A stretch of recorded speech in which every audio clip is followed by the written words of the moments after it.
Hey folks, back with ancient cosmology. Not sure how long my phone will record for because it's full of photos, so it might cut me off at any time. This seems to be an Aboriginal Australian picture of America, like basically a Yolngu, like the Yolngu name for the island of the dead, which is to the east, where the sun goes at night and whatever, is Baralku. So this was labeled Baralku. So I mean, I'm not sure if this is supposed to be the whole thing or just part of it. But I think I saw some other Yolngu or other Aboriginal depictions of it as well.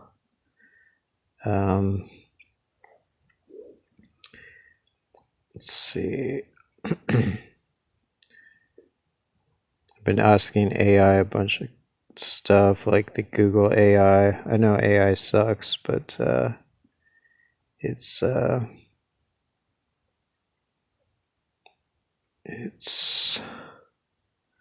kind of interesting to see what they say. Like, well, let's see. Here's a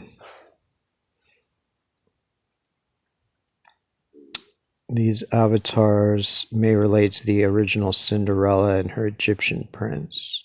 So this is like a medieval map of like the Mediterranean area and like North Africa and Europe, the Levant. So it's like with west as up, the same way that the Egyptian maps of the underworld are all with west as up.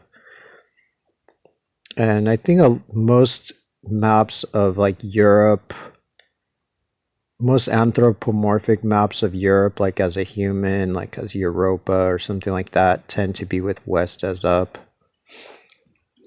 So this could relate, that the boot of Italy, for a while, I've wondered if that relates to the Cinderella story, like the boot of Italy and then the kind of slightly boot shaped or shoe shaped Sicily.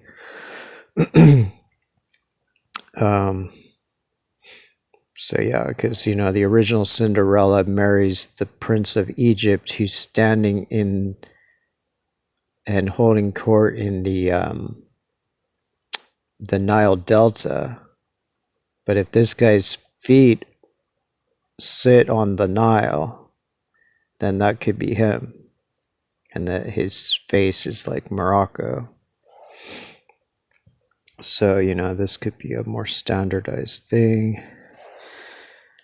And I don't know what's all going on. This looks like, I guess, Scandinavia is some kind of animal, which fits that it kind of does. And then I don't know what Britain and Ireland are supposed to be, if they're just fish or what.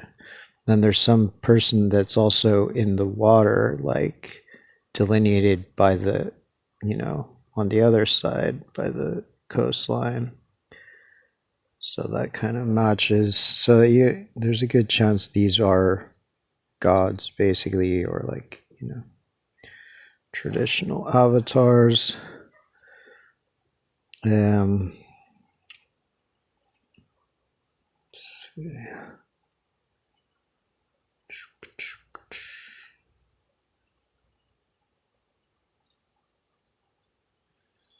Google AI. What are similarities in shape between the Book of the Dead of Ani Hellscape and the Americas with West as up? Because the Book of Dead of Ani is like let's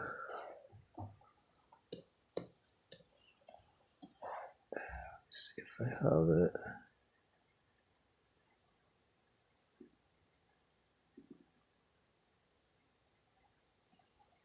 Let's see. So yeah, this is it, but it's like with West as up, so it's technically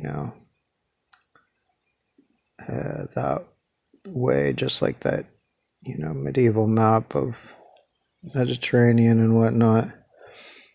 So yeah, it basically shows like Central America, South America, and North America. This seems to be the Gulf of Mexico. This is probably the, Gulf of St. Lawrence. This is probably Cuba and or Hispaniola. This is probably Galapagos. But AI says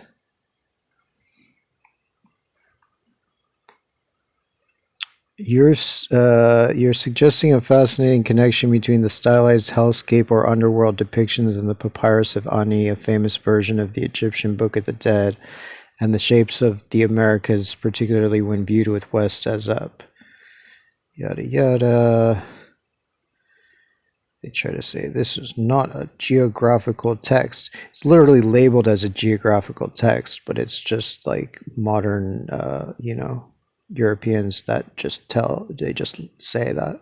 That's the power of just saying something. It's not a geographical text. It may be labeled as a geographical text, but since we have not agreed to that, it can't be. That being said, if one were to engage in a highly speculative and purely visual exercise looking for coincidental shape similarities, pareidolia, that's not really. AI overuses the word pareidolia even more than like normie NPCs do. Between the stylized forms in the Papyrus of Ani's underworld scenes and the Americas west as up, one might observe the following. The Americas west as up, when oriented with west at the top, the continents of north.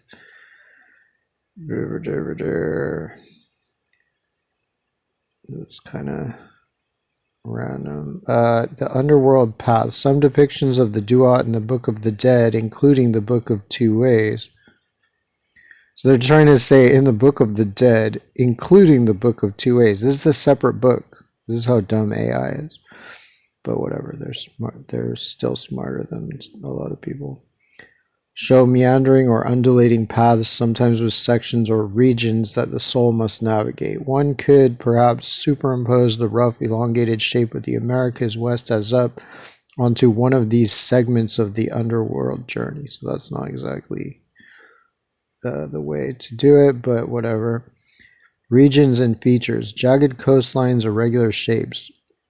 Both the stylized representations of the underworld and the coastlines of the Americas, especially when viewed in an unconventional orientation, are irregular and can have jagged or angular sections. Central features. The underworld maps might contain central features such as mountains, lakes of fire, or monsters, which could be fancifully likened to central mountains or large plains of the Americas. Monsters and geographical hazards. The Book of the Dead describes various monsters and obstacles the deceased must face. If one were to follow the pareidolia, these might be associated. See, they just use this for anything. Like anything that they claim is wrong or that their programmers say is wrong is called pareidolia. It's just how modern people, like modern, white people basically just use fake psychology, which basically most psychology is fake, starting with Freud, and they just use it as magic words and insults to hurl at anybody they disagree with. Describes these monsters and obstacles of the deceased. If one were to follow the pareidolia, those might be associated with natural hazards like harsh deserts, vast mountains, or treacherous coastlines in the Americas. So at least that part was correct. Google AI. If the theories of Lynn Kelly and Rowan Campbell Millar are correct, what might it imply for history generally?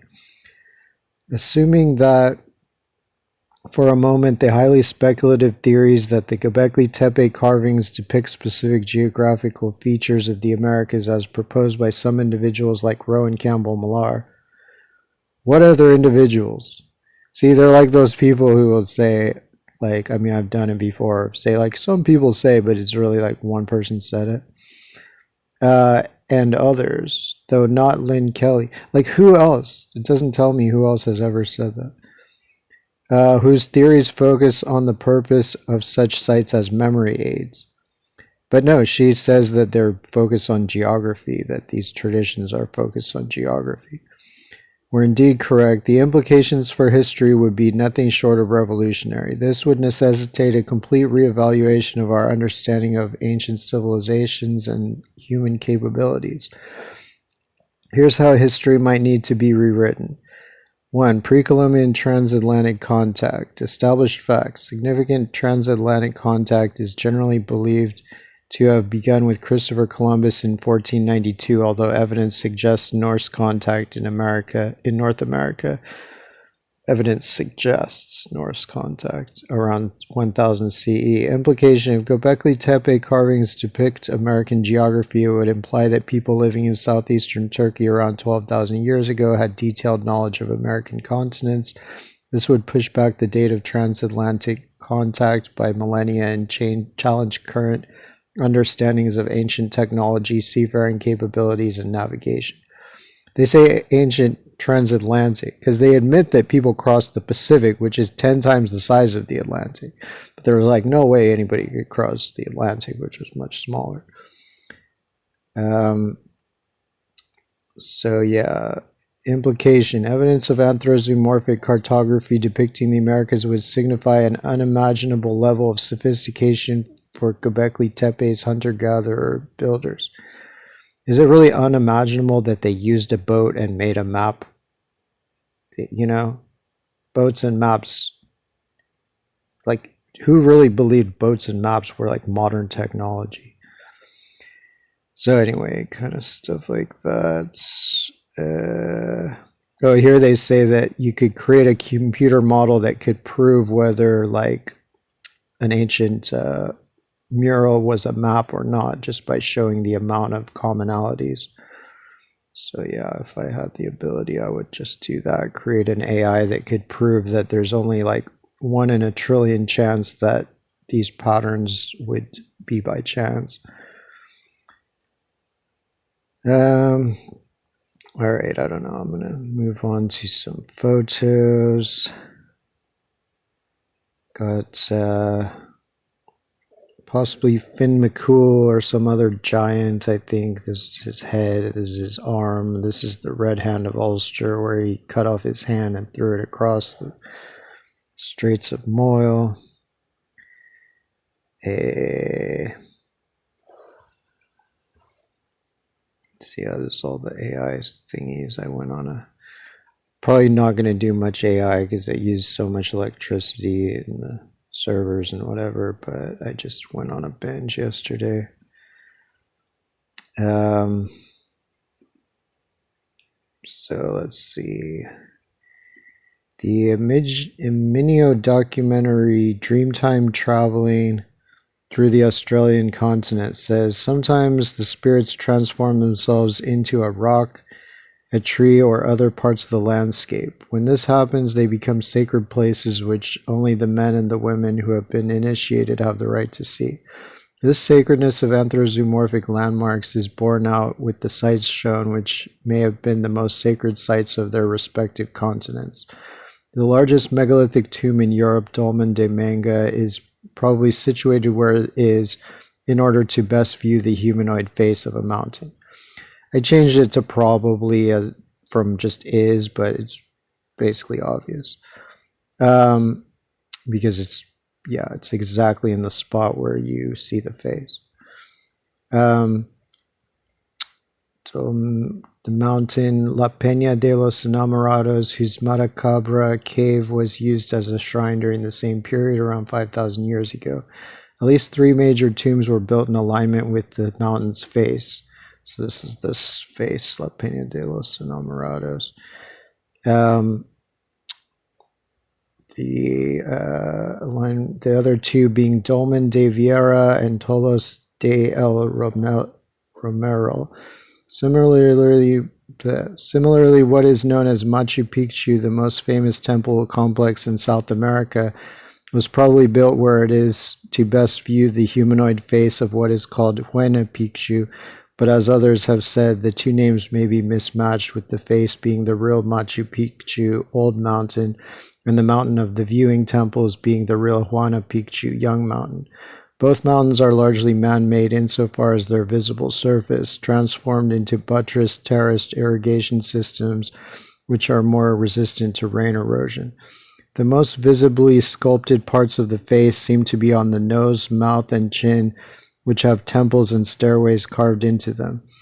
The name of Medicine Hat in Alberta, Canada suggests a sacred site which may have been there to view the humanoid face of the Badlands Guardian nearby.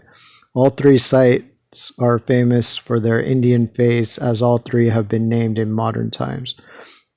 And it is well known that Uluru is widely considered to be Australia's most sacred site, being a massive limestone rock with a humanoid face. So, here's the Spanish one, 5,000 years old. Here's the Peruvian one, which probably is also 5,000 years old, even though Machu Picchu is thought to be less old. Like the temples right here to view it from might be less old. This is the Badlands Guardian in Alberta. And this is, Uluru in Australia. And so, this image was posted in a, Aboriginal page on Facebook, I think. And they show like forehead, eye, nose, mouth, chin. So it's kind of the same as this one, where these are just like lying flat on the ground, whereas these two are like stargazers looking up. So, and yeah.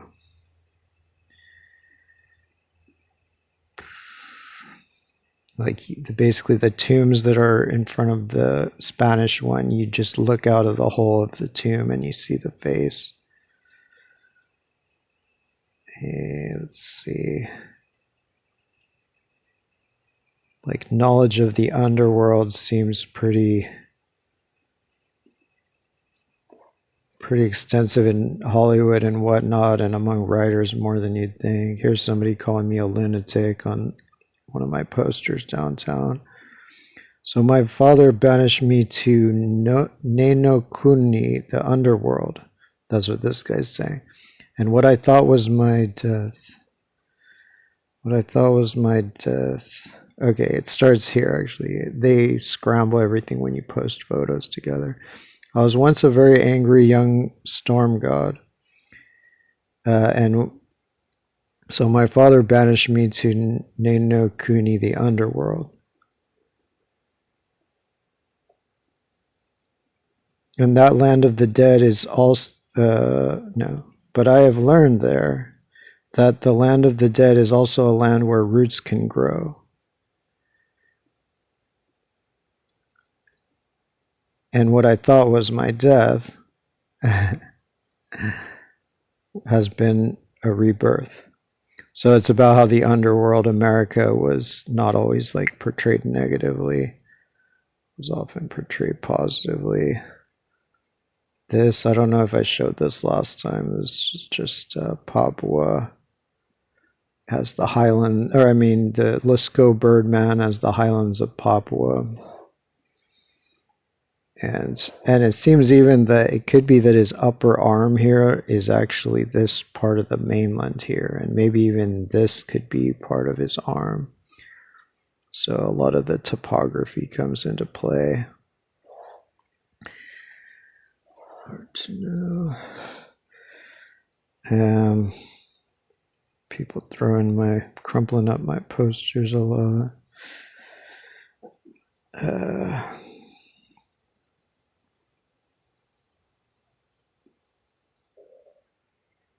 Let's see, this is a website that says, talks about Huayna Picchu. This idyllic peak dominates the area and maintains a persistent presence in photographs of Machu Picchu. Legend suggests Huayna Picchu was instrumental in the selection of Machu Picchu for a royal estate. To the Incas, the complex represents the Sapa Inca's face, while Huayna Picchu is his nose. Or Huayna Picchu. With this perspective in mind, the Incan ruler is forever gazing skyward up toward the gods. And then it talks about other things at the site that are also maps and stuff. Like The sacred rock located at the northwestern section of Machu Picchu near the path to Huayna Picchu is a polished natural outcrop of the mountain whose appearance is similar to that of the Yanantin mountain located behind it. As the Inca revered mountains as apus or guardian spirits, respect and depictions for the mountains which surrounded the Incan settlements were not unusual. So I think most, or pretty much all religious sites, like traditionally around the globe, were maps, just like, Göbekli Tepe, just like the pyramids, just like Hierakonpolis Tomb 100, or the tombs at Hermopolis. At the summit, you also see the famous rock formation known as the Inca's Face, a carved profile that adds a mystical element to the visits.